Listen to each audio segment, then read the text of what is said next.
Well, hi, Bill. It's good to see you again. It seems like it's been a long while. Let's blame the quarantine and everything else that comes with it. How are you doing? I'm okay, but is it quarantine or is it lockdown? I don't know. Lockdown. That's the right word. Okay, Um, all right.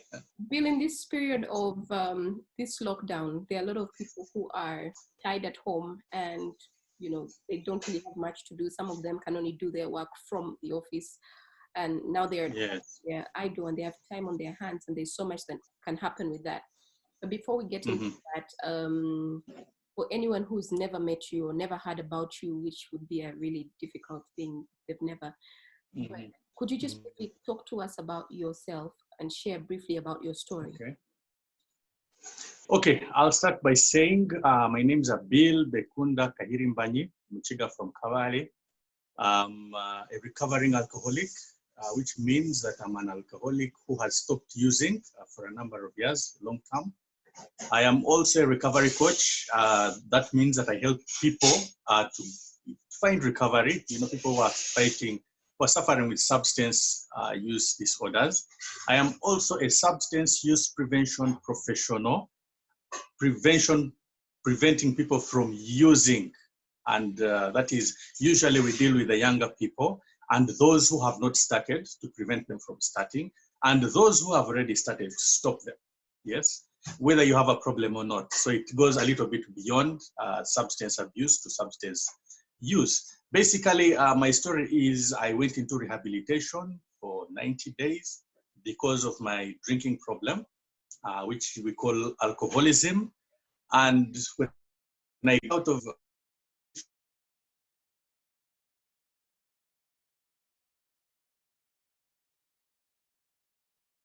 start helping people.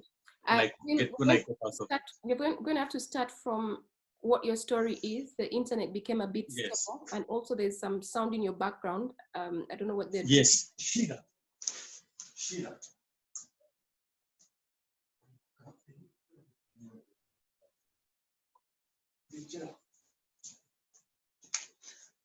Yeah, I was also getting concerned. Just a minute.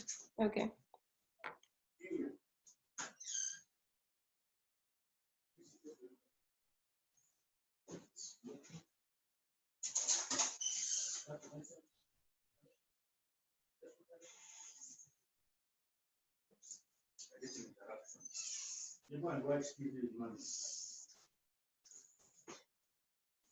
Okay. I was telling guys to disconnect their internet as well, so that in case it's me. That's great. Yeah. Okay, so you were saying your story. Yes. Please, let's start from there. Okay. All right. So my story begins when I went into rehabilitation for substance abuse, alcoholism in particular, and I was there for 90 days. After which I spent a good almost 7 years sober.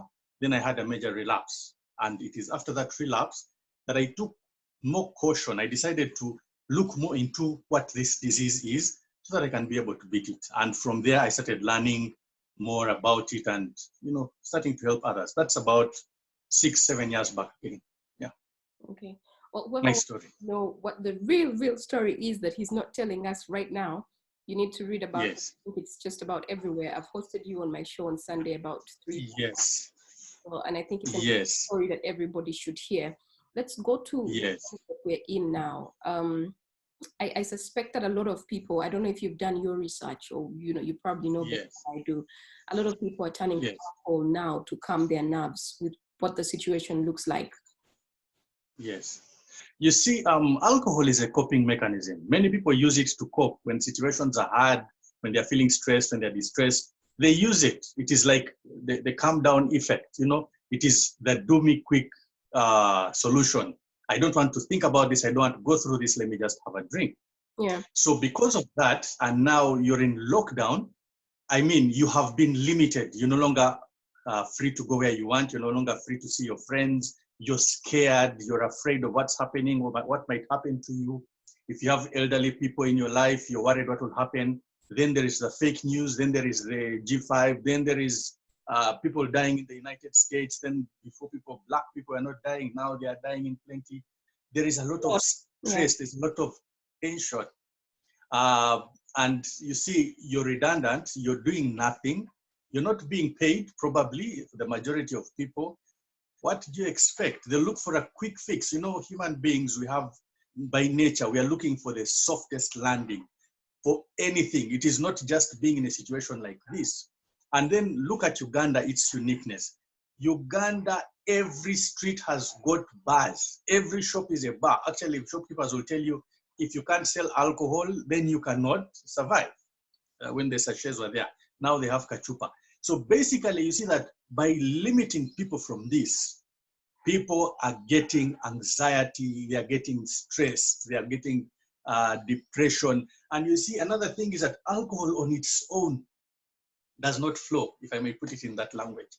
It doesn't flow. It needs a support system. It needs the bar, it needs people, it needs music, it needs, basically it comes, it comes, you don't eat, for those who eat pork, if I may mention, you don't eat it alone, you eat it with a bigenderako. So basically these other things are not there. So you'll find that those who don't really feel they need to drink are deciding to stay away. So company is lost. You're not having people breaking into bars and locking themselves up. It is slowly disseminating, and it is only being left to people who actually have a problem, people who have dependency problems. They are the ones who will do whatever it takes to get a drink. All right, before we get, I hope that is... Yes, it does. Before we get to those ones, talk to me about the people who are stress drinking. Maybe they're not the ones who really drink, but now, I mean, yes. At home, the days, you don't even remember which day it is. You don't know if it's night or day. You're just in your house the whole time. So you start with a bottle of wine and then, you just keep going because you don't have anything to do tomorrow. There's no deadlines. There's nothing. Yes. I mean, it's a big problem. Like I told you, like I just said, that it is a quick fix. You look for everything to do and it's not there. Then the brain tells you, all you need is a little bit of it, and you'll feel good. So it has a chance of actually breeding a bigger problem, because you see, alcohol is psychoactive. Psychoactive means it changes the mental state of your brain. The more you use, the more likely it is to change your mental state, to liking it or to needing it. So you wake up, you have nothing to do, you believe, oh, let me just take a glass. You stay bored, let me take 2 glasses. When the alcohol is reducing, this is a normal person. You take a little bit more. It becomes your friend. Now, this would be a self-induced problem. And then you take it more and more tomorrow. Then you find yourself, oh, let me go and look for it. Who is selling? Jumia, I don't know, name it. All these carriers, boda, to find it and bring it to you. The only reason they're using it is because they want to take the worries away. They don't understand that there are other ways in which you can take this away, which is, for instance, doing exercise, doing those things which you never did, the things you said you didn't have time to do. If you have children, playing with the kids, reading, learning something new, planning for something in the future. You see, those, when you decide to take the easy way out, you eventually probably will build a problem. A problem, all right. So yeah, that's the story. How do you deal with the addiction in this period? You have time on your hands, you allow yourself to think hard about a lot of things, and then you get into the phase that you've just been talking about, drinking to solve problems. How do you deal with that addiction? How do you catch it in its tracks? Yeah, the first thing is exercise. Exercise is number one. Exercise actually is one of the best ways to sort out all your mental problems, because it increases the flow of blood, especially for smokers. Smokers are posing a very big danger to this coronavirus thing because of the respiratory problem. There are so many warnings coming out for it. When you smoke, it increases the heart rate and therefore blood flow, and that's the rush, So now we are getting it from exercise. Exercise increases your blood flow, it makes you more fit, and it releases endorphins in the brain, which are also a feel-good chemical. That is why some people can actually get addicted to doing exercise. So exercise is one of them. You don't have to do the vigorous exercise of lifting 100 kilograms of being in the gym. No, skipping, doing some push-ups, doing something, playing at home. I've seen so many people playing in the compound, sending clips and all that. That is all exercise. Watching TV and dancing to the music, those are things that we can do. That is one. Number two, you have to intentionally remind yourself of the problem and know your triggers. And know that boredom is one of the triggers. And boredom will lead you to do something you might not have actually thought of doing. So when you intentionally know, when you start feeling it, it's like saying, if I'm to get temptation to drink, what comes to my mind? I will not think of the pleasures of drinking. I will think past the pleasures to what really used to happen to me after. So I am actually dealing with it. And that scare in itself will stop me from even thinking about it. So the idea of drinking becomes a bad thing. And yet for someone who just stops at, if I was just drinking now, everything would be okay. Mm. If the thinking stops there, then you will go ahead and do it. Another thing is keep yourself occupied. There is so much. I don't know if I have time to say all this, but there is so much to do. Reading, learning. Right now I'm reading about alcohol like I've never read before, because I only have communication with some of my clients over the phone. Yes, but reading and learning something new. The internet is full of, there is a lot. I don't know where to start from and stop. How do you, I know that we have Alcoholics Anonymous groups in Uganda, right? Yes. But those are not operational now because you're not meeting. Are they online? Are they having Zoom meetings? Are they having any kinds of meetings? Is there a helpline? Where does somebody who is now, for now, dependent on these support groups able to get help? Well, my clients call me, my friends, some of them. We do have WhatsApp groups where people share and all that.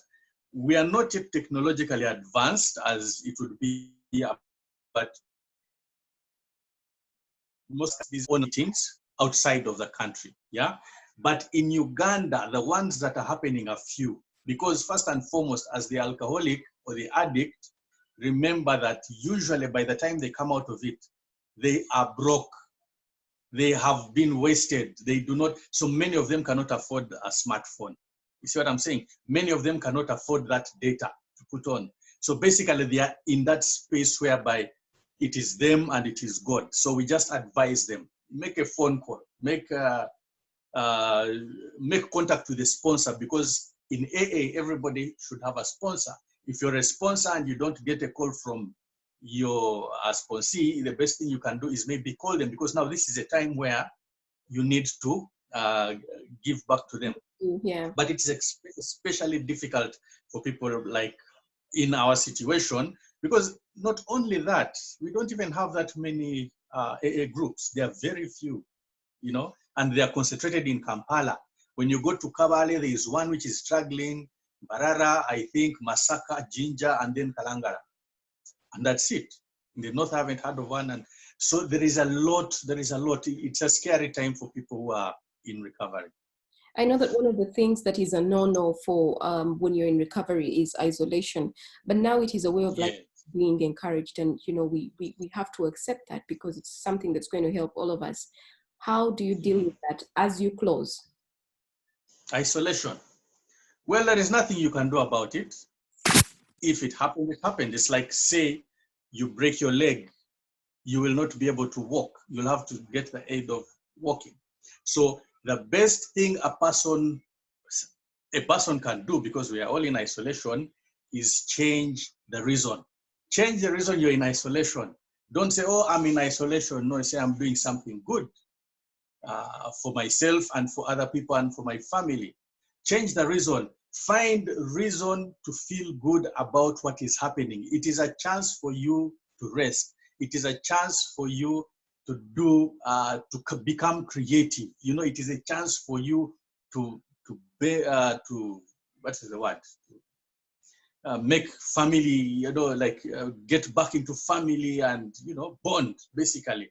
So there is absolutely nothing we can do about isolation, this isolation. But we are not totally isolated. Like I said, we also have phones. Call up your relatives, call up your friends, call us. Now, there is a bigger problem than just the people who have got problems with addictions. there are so many people who have got mental health problems. And we're going and now tomorrow, Bill, okay, because I'm going to call you on that same thing tomorrow. Okay, no problem. All right. Today, what is your Yes. final word on this addiction to anybody that is watching, anybody that is maybe not addicted, but alcohol is freely flowing in the house, and it's a temptation, it's something to pass the time? Yeah, the first thing I've been telling people through my communication is, this is a very good time for you to know whether you actually have a problem or not. This is like a sieve, because the normal drinker, the so-called social drinker, would know that because I drink and it has an effect, it reduces my immunity, I should do away with it for this period, and it shouldn't be a problem. But the one who just cannot do it, and it's a challenge. I would close by saying that you who is out there, if you can fail to stop drinking between now until the time when we are saying, they say, okay, it's okay, let's open up and do things as normal, that is an indicator that you do have a problem, and you probably need to find out what it is, how far it is, and how to stop it before it gets out of hand. Unfortunately, there is the case of the madman who thinks everyone else around him is mad, you know. Hopefully it is not that, but we also say that you cannot instruct a drowning person on how to stay afloat. Meaning that the person who looks at this and says, come on, you know, me, I can manage my drink. It is probably the case of the drowning person who cannot be told how to stay afloat. That is an indicator for relatives, friends, for family to realize that, okay, I think it is a little bit beyond. And with that realization, we start finding out and know exactly how to deal with the problem. We are here. Call me. I'll give you advice. Call Bill. Well, thank you so much, Bill, for taking the time to speak with us. We'll speak again tomorrow and just look into other issues related to this area. I think you're a great resource. So thank you so much. Thank you. Thank you. Thank you very much. All right. Bye.